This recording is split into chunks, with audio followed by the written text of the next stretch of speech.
اللهم صل على سيدنا محمد يا رب صل وسلم دائما ابدا على حبيبي.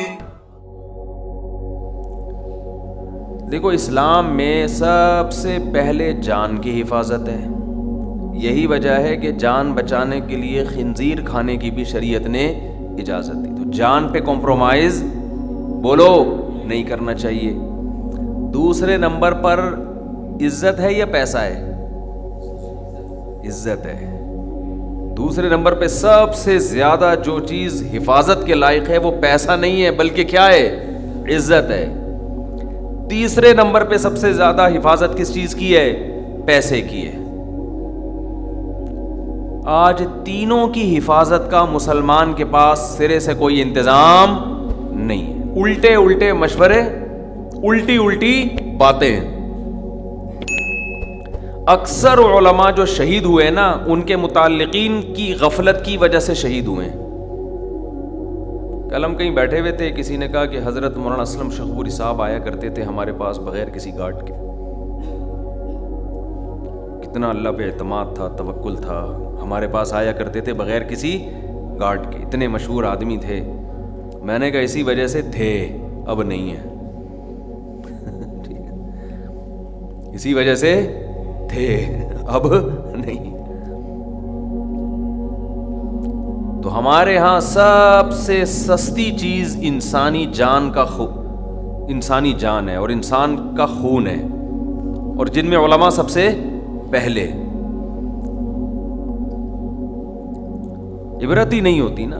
اتنے حادثات، اتنے واقعات، اتنی لاشیں گر چکی ہیں. اتنے آپ ذرا اندازہ لگاؤ، حضرت مولانا یوسف الجھانوی شہید رحمۃ اللہ علیہ، ان سے بھی پہلے سے شروع کرو. گنتے گنتے تھک جاؤ گے، سلسلہ ختم نہیں ہوگا. پھر بھی وہی مکھنچوں والی باتیں، بیکار قسم کی باتیں، فضول قسم کی باتیں. اور سب کا سب کے بارے میں یہی حال ہے، اپنے بارے میں بھی یہی ہے. ہماری گلی محلے میں صبح و شام موبائل سنیچنگ، ڈکیتیاں، فائرنگ. گارڈ رکھنے کے لیے اب جا کے 20 سال کے بعد جا کے گارڈ رکھا گیا ہے گلی میں. وہ بھی پتہ نہیں کتنے لوگوں نے ایسے تحریک چلائی جیسے تحریک آزادی چل رہی ہو، کوئی نیا ملک بنانے کی بات ہو رہی ہو. لوگوں کی جیب سے پیسے ہی نہیں نکلتے. او بھائی موبائل سنیچنگ ہو رہی ہے، ڈاکو گلی گلی محلے میں ذرا سی بات پہ جان لے رہے ہیں. کچھ تو کرو. بس گورنمنٹ کو گالیاں دی اور پتلی گلی سے نکل لی، اپنی باری کا انتظار کر رہے ہیں. گورنمنٹ کو آپ اچھا کہو برا کہو، ڈاکو اپنے مفاد کے لیے آپ کی جان 2 منٹ میں لے گا، معذور کر دے گا آپ کو. لیکن نہ اپنی حفاظت کے لیے کوئی اسلحہ رکھا جا رہا ہے، لائسنس بنوایا جا رہا ہے، نہ کوئی اور سب عوام کا بھی یہی حال ہے. نہ گلی محلے میں کوئی انتظام کیا جا رہا ہے. پہلے بیریئر لگا دیے تھے تو زگ زیگ کھیلتے رہو بس گلیوں میں. سانپ والا نہیں ہوتا تھا یہاں سے جو، تو ہم بھی سانپ والا سچی مچی میں شروع ہو گئے تھے. یہاں سے گئے بند ہو گئے، اب وہاں سے گھوم کے جاؤ، پھر ادھر سے گئے آگے بند ہے، پھر وہاں سے وہ سانپ والا بن گیا تھا پورا. پہلے موبائل میں آتا تھا نا سانپ والا.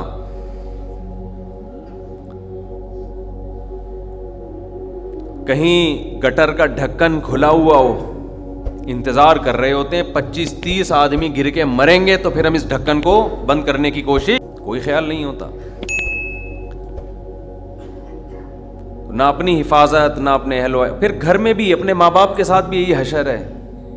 آپ کے والد کا اگر بلڈ پریشر ہائی رہتا ہے تو آپ پر واجب ہے کہ آپ بلڈ پریشر مشین گھر میں خرید کے رکھیں. میں تو سمجھتا ہوں نہیں رکھو گے گنہگار ہوگے، اس لیے کہ آپ نے سینکڑوں جنازے دیکھے ہیں، سینکڑوں لوگوں کو فالج زدہ دیکھا ہے کہ جن کا بی پی ہائی ہوا اور فالج کا اٹیک ہوا، برین ہیمریج ہوا. سینکڑوں کیا ہزاروں دیکھ چکے ہوگے. تو آپ اپنے باپ اپنی ماں کے بارے میں کیوں اس خوش فہمی میں مبتلا ہو کہ ان کا بلڈ پریشر ہائی نہیں ہو سکتا. جو ٹارگٹ کلر ہوتے ہیں نا، جو دہشت گرد ہوتے ہیں، ان سے اتنے بندے نہیں مرے ہیں جتنے بلڈ پریشر نے مارے ہیں. یہ کامن بیماری بن چکی ہے، لیکن کوئی خیال بولو ہے گھر میں کسی کو خیال؟ تو میں نے تو جب یہ سنا نا کہ بلڈ پریشر سے اتنے تو میں نے سب سے پہلے گھر میں لا کے بلڈ پریشر مشین رکھی اپنی والدہ کے لیے، اللہ ان کی مغفرت فرمائے، انتقال ہو گیا. ہم نے کہا پہلے تو یہ گھر میں رکھو، ذرا سی طبیعت خراب ہو پہلے بی پی آدمی خود چیک کر لے، کیونکہ بلڈ پریشر تو خاموش قاتل ہے، ایسے اڑاتا ہے کہ آپ کو پتہ بھی نہیں چلتا. اپنی زندگی میں نے ڈاکٹروں کو روتے ہوئے دیکھا ہے کہ ہم نے بی پی چیک نہیں کیا، گردے خراب ہو گئے ہمارے. ایسے سسک کے دنیا سے جاتے ہوئے دیکھا ہے اچھے ڈاکٹروں کو. تو ایک بیماری جب کامن ہے، جب پھیل گئی ہے، سبھی کو ہو رہا ہے، تو یار تھوڑا احتیاط کر لو بھائی. احتیاط بھی نہیں کرو، چیک تو کر لو کہ ہے، مجھے یقین آ جائے، ایمان آ جائے کہ ہاں بھائی ہے. پھر بے شک مرو تو سوچ سمجھ کے مرو گے کہ یار میں مرنے پہ ہی راضی ہوں، بی پی ہائی ہے، میں 6 انڈے کھاؤں گا. میں کئی لوگوں کو ہم نے دیکھا ہے بی پی ان کا ہائی ہوا ہے، گھر والوں کو پتہ نہیں، ابا کو 3 انڈے کھلا دیے انہوں نے، ابا کو سری پائے کا سالن کھلا دیا. اب آپ بتاؤ یار، وہ دہشت گرد آ کے گولی سے مارتا، نشانہ بھی خطا ہو سکتا تھا، گھٹنے میں بھی لگ سکتی تھی، کیا خیال ہے؟ اور یہ بھی ہو سکتا تھا اس کی بندوق ہی نہ چلے. لیکن جب بی پی بندے کا اتنا ہائی ہوا ہے، آپ نے اس کو 3 انڈے اپنے ابا کو آپ اپنے مبارک ہاتھوں سے کھلا رہے ہو، ابا پائے پکے میں کھائیے پلیز. اب یہ گھٹنے پہ جا کے نہیں لگے گا اب یہ نشانہ خطا نہیں ہوگا، اب یہ ڈائریکٹ برین ہیمریج کرے گا، یہ ڈائریکٹ دماغ کی رگ پھاڑے گا، یہ جا کے یہ ہارٹ اٹیک کا ذریعہ بنے گا، کچھ بھی ہوگا. تو مر رہے ہیں لوگ، عمریں ختم. عمر کوئی، آپ قبرستان جا کے ذرا لوگوں کی عمر تو دیکھو نا، ایج دیکھو کتنی ہے لوگوں کی. میں نے تو سروے کیا ہے 60 55 50 90%، 55 60 کے اندر نظر آئیں گے آپ کو 90%. کوئی ایک آدھ سینکڑوں میں ہوگا جو 70 سال یا 75 یا 80 سال. تو یہاں بھی غفلت ہے. سب سے پہلے کیا ہے اسلام میں؟ بولو، جان. وہ ہر قیمت پہ بچانی ہے، کیونکہ یہ ایک ایسی نعمت ہے جو ایڑیاں رگڑ لوگے لیکن دوبارہ نہیں ملے گی. ہندو کہتے ہیں 7 جنم ہے، اسلام کہتا ہے بس 1 جنم، دوبارہ یہ روح دنیا میں نہیں آئے گی. حضرت عیسیٰ علیہ السلام دنیا میں آئیں گے، لیکن وہ بھی زندہ ہیں، ابھی تک ان پر موت واقع ہوئی نہیں ہے. اللہ ایسے بھی تو کر سکتا تھا نا کہ عیسیٰ علیہ السلام کو موت واقع کر دیتا، پھر دوبارہ زندہ کر کے لے آتا. اللہ نے کہا نہیں، میرا قاعدہ ہی نہیں ہے، تو گیا دنیا سے تو گیا بس. تو ان کو اللہ نے زندہ آسمانوں پہ اٹھا لیا کہ ایک ہی دفعہ میں موت واقع ہوگی. تو جو چیز ایک دفعہ مل کے دوبارہ کسی قیمت پہ نہ ملنے والی ہو، اس کو تو ویسے ہی انسان، وہ تو چرس بھی ہو تو رکھتا ہے سنبھال کے. بھائی یہ مجھے بعد میں عجائب گھر میں بھی نظر نہیں آئے گی، لیکن اس کو رکھ لو یار ایک یادگار کے طور پہ، کہ اگرچہ میرے کام کی نہیں ہے، میرے استعمال کی نہیں ہے، لیکن دیکھ تو لو نا. تو کیا زیادتی ہو رہی ہے. گارڈ جو علماء کو گارڈ رکھو تو ٹینشن ہے، جو سیکیورٹی گارڈ رکھتے ہیں علماء، پھر جو حفاظت کی بات کرو تو ٹینشن. بس اس میں جو غفلت چل رہی ہے. دوسرے نمبر پر ہے اسلام میں عزت. جہاں عزت جا رہی ہو، دولت جا رہی ہو اور جان بچ رہی ہو، تو کیا کرنا ہے؟ جان بچانا ہے. جہاں عزت جا رہی ہو پیسہ دے کر، تو پیسہ بچانا ہے یا عزت بچانی ہے؟ عزت بچانی. پیسے کو داؤ پہ لگا دینا ہے. اس لیے کہ انسان تو قابل تکریم ہے نا، اس کی انسانیت کا تقاضا ہے کہ وہ قابل عزت ہو. اسی وجہ سے علماء کہتے ہیں کہ ایک شعبہ ایسا ہے جس میں پیسہ زیادہ ہے، عزت ختم. دوسرا شعبہ ایسا ہے جس میں پیسہ کم ہے لیکن عزت زیادہ ہے، تو ترجیح کس کو دینی ہے؟ عزت والے کو. سمجھتے ہو کہ نہیں سمجھتے؟ ہمارے ایک دوست نے مجھ سے پوچھا کہ مجھے جاب مل رہی ہے، بہت پیسہ ہے، لیکن ابا کہتے ہیں آرمی میں چلے جاؤ، کمیشن آفیسر بن جاؤ. اس میں اتنا جو ان کو جاب مل رہی تھی اس کے حساب سے اس میں پیسہ کم تھا. میں نے کہا عزت کس میں ہے؟ آفیسر بننے میں. آپ کے پاس پاور آئے گی, طاقت آئے گی, قوت آئے گی, پاورفل آدمی بن جاؤ گے آپ. تو میں تو مشورہ دوں گا کس کو ترجیح دو, آفیسر بنو. آپ سپریم کورٹ کے جج بن سکتے ہو, اور ایک طرف آپ کے پاس کوئی ایسا کاروبار ہے یا ایسا طریقہ ہے جس میں آپ پیسہ بہت آ جائے گا, عہدہ نہیں ہوگا, تو ترجیح کس کو دینی ہے؟ عہدے کو. عہدے کو ترجیح دینی ہے, اس میں عزت زیادہ ہے. آپ کی عزت کیوں زیادہ ہے؟ آپ پاورفل بنو گے, آپ بہت کچھ کر سکو گے. لوگوں کی نبض آپ کے ہاتھ میں ہوگی, سمجھتے ہو؟ آپ لوگوں کی تقدیروں کے فیصلے کرو گے.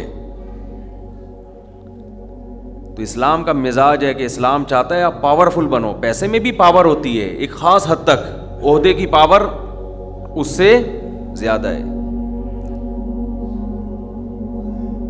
اسی لیے آپ نے دیکھا پڑھے لکھے لوگ اگرچہ پیسہ کم ہو, وہ ان پڑھ لوگ جن کے پاس پیسہ زیادہ ہو, پھر بھی ان ان پڑھ سے دیکھنے میں اچھے وہ پڑھے لکھے لگ رہے ہوتے ہیں جن کے پیسہ کم ہوتا ہے.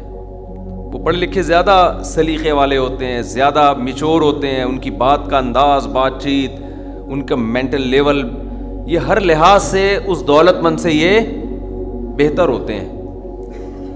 تو اپنی اولادوں کے لیے بھی اس کا انتخاب کیا کرو. شریعت میں کاروبار کو ملازمت پہ ترجیح دی گئی ہے. اس کی ایک بڑی وجہ یہ بھی ہے کہ اگر جاب کہیں ماتحت ہو کے کرو گے تو کاروبار میں عزت, یعنی اگر آپ کسی اچھے عہدے سے ترجیح دے رہے ہو پھر تو عہدے میں عزت زیادہ ہے.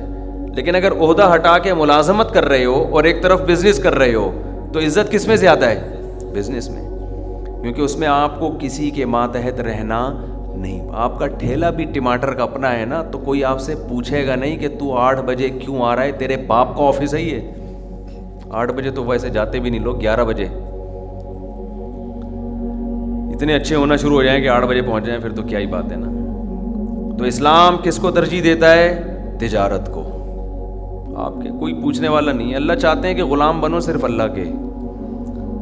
باس کی چمچہ گیری, ہر وقت مکھن, سامنے بیٹھ کے مکھن, جیسے ہی اٹھ کے جائے گا غیبتیں اسٹارٹ. تو اسلام کا یہ مزاج نہیں. اپنا کاروبار دیکھو, یہ جو ٹھیلے لگاتے ہیں, ٹماٹر بیچتے ہیں, ان میں بھی ایک خودداری پیدا ہو جاتی ہے. خودداری, ان میں اکثر آپ کو غیبتوں والے نہیں ملیں گے. کام کیا, کاروبار کیا, شام کو رومال گلے کندھے پہ ڈالا, جا کے آرام سے سو گئے. دفتروں میں کیا ہو رہا ہے؟ چاپلوسی.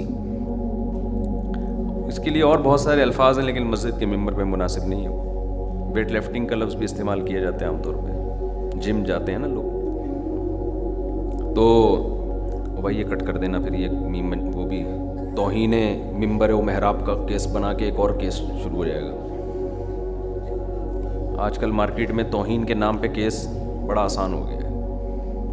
جم کوئی بھی جا سکتا ہے, کچھ بھی اٹھا سکتا ہے آدمی, تو لوگ اٹھا رہے ہیں, ویٹ اٹھا رہے ہیں. اس کو اٹھائی گیری بھی کہتے ہیں کراچی کی زبان میں. تو ملازم جو ہے نا, ملازم, وہ تو بیچارہ ہر وقت چاپلوسی میں لگا رہتا ہے. عزت اور دولت میں جب تعارض ہوگا, اچھا اس میں بھی یہی بات ہے کہ چونکہ عزت اور پیسے میں جب ٹکراؤ ہوگا تو شریعت کہتی ہے عزت پہ کمپرومائز نہ کرو. ایسا پیشہ فقہا نے لکھا ہے. بہشتی زیور ایک کتاب ہے فقہ کی. فقہ کا مطلب کیا ہوتا ہے؟ قرآن و حدیث سے مسائل جو استنباط کیے ہیں فقہاء کرام نے. عام آدمی جب استنباط کرتا ہے تو اس کو ریسرچ سینٹر کہا جاتا ہے, ٹھیک ہے نا آج کل کی زبان. جو فقیہ نہیں ہوتا اور جو بڑے بڑے علامے ماضی میں گزرے ہیں جن پر پوری امت نے اعتماد کیا, وہ جب کوئی کتاب لکھتے ہیں تحقیق کی تو اس کو کیا کہا جاتا ہے؟ فقہ کی کتاب. قرآن اور حدیث سے اسلامی قانون کو انہوں نے اخذ کیا ہے. تو اصل ہماری فقہ کی کتابیں عربی میں ہیں, اردو, فارسی, انگریزی میں نہیں ہیں. تو انہی عربی کتابوں سے پھر مختلف زبانوں میں ترجمے بھی ہوئے ہوئے. تو حضرت مولانا اشرف علی تھانوی رحمہ اللہ تعالیٰ کی ایک کتاب ہے بہشتی زیور, جس کو جامعۃ الرشید نے آسان کر کے چھاپا ہے کیونکہ پرانی اردو میں ہے، اس میں بہت سی ایسی چیزیں بھی ہیں جو اس زمانے کے حساب سے تھیں، آج اس کی ضرورت نہیں ہے.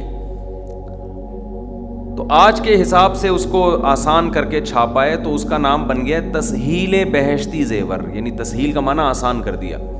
وہ کتاب ہر گھر کی ضرورت ہے، اس کو لازمی رکھیں گھروں میں، پڑھا کریں اس کو. خاص طور پہ خواتین جو حیض و نفاس کے مسائل آج کل نہیں جانتی ہیں، نماز کے مسائل ہیں اس میں، کب مینسز شروع ہوتے ہیں، کب بند ہوتے ہیں، نفاس کے مسائل کیا ہیں، کب غسل فرض ہوتا ہے، یہ احکام بہت ڈیٹیل میں اس میں ہیں، وہ ہر گھر کی ضرورت ہے. تو حضرت حکیم الامہ مولانا اشرف علی تھانوی رحمہ اللہ تعالی نے بہشتی زیور میں لکھا ہے کہ مسلمان کو چاہیے کہ وہ بھنگی کا پیشہ اختیار بولو نہ کرے، مل بھی رہا ہو تو نہیں، کیونکہ اس میں مسلمان کی بے عزتی اور پھر اسلام کی بے عزتی ہے. ایسا پیشہ اختیار نہ کی. یہی وجہ ہے کہ آپ کو پتہ ہے بر صغیر میں آپ کو بھنگیوں کے شعبوں میں زیادہ 99.9% غیر مسلم ملیں گے، کیونکہ مسلمان یہ کام کرتے ہی نہیں تھے. کہتے ہم نہیں کریں گے یہ، اگرچہ پیسہ مل رہا ہے، غربت سے مر جاتے تھے، غریب ہوتے تھے، تھوڑے میں گزارا کر لیتے تھے، لیکن وہ یہ کام نہیں کرتے تھے. اور بہت سارے کام ہیں، میں اس لیے ان کو ہائی لائٹ نہیں کر رہا کہ بعض لوگوں نے مجبوری میں وہ کام کیے ہوئے ہیں، تو میں خواہ میں کسی کو کیوں بدنام کرنے کی کوشش کروں. لیکن اصولی بات یہ ہے کہ آپ جو پیشہ اختیار کرتے ہیں نا، اس کا آپ کی کھوپڑی پہ بہت گہرا اثر پڑتا ہے، آپ کی سوچ اسی حساب سے بن جاتی ہے، آپ کے جو مینٹل لیول ہے نا وہ اسی حساب سے ڈاؤن ہونا شروع ہو جاتا ہے جو پیشہ آپ اختیار کر رہے ہیں. آپ نے کاروبار بنا لیا، لوگوں کی بغلیں صاف کر رہے ہیں بیٹھ کے آپ صبح شام، بزنس تو یہ بھی ہو سکتا ہے. لیکن تھوڑے دنوں میں کیا ہوگا، آپ کا جو دماغ ہے نا وہ اسی حساب سے ڈاؤن ہونا شروع ہو جائے گا. سر کے بال کاٹنا تو ٹھیک ہے، بغلیں نہ صاف کیا کرو بھائی لوگوں کی. بولو تو جاؤ خود ہی یہ گند اپنا خود صاف کرو جا کے، ہم سے کیوں کروا رہے ہو صاف. تو ہیئر کٹنگ تو چلو سمجھ میں آتا ہے، ٹھیک ہے بھائی. تو یہ تو میں نے ایک آسان سی مثال دی ہے سمجھانے کے لیے کہ کام وہ کرو جس میں گھٹیا پن نہ ہو. تو خیر کہاں سے کہاں بات چلی تھی، عزت، اور جب پیسے کی بات آئے تو ترجیح کس کو دینی چاہیے؟ عزت. عزت پہلے، پیسہ بعد میں. مفتی طارق مسعود صاحب کے بیانات سننے کے لیے youtube.com/مفتی طارق مسعود کو سبسکرائب کریں، اور اگر آپ لائیو ویڈیو کو کبھی بھی مس نہیں کرنا چاہتے ہیں تو سبسکرائب کرنے کے بعد بیل آئیکن پہ کلک کرنا مت بھولیں. جزاک اللہ.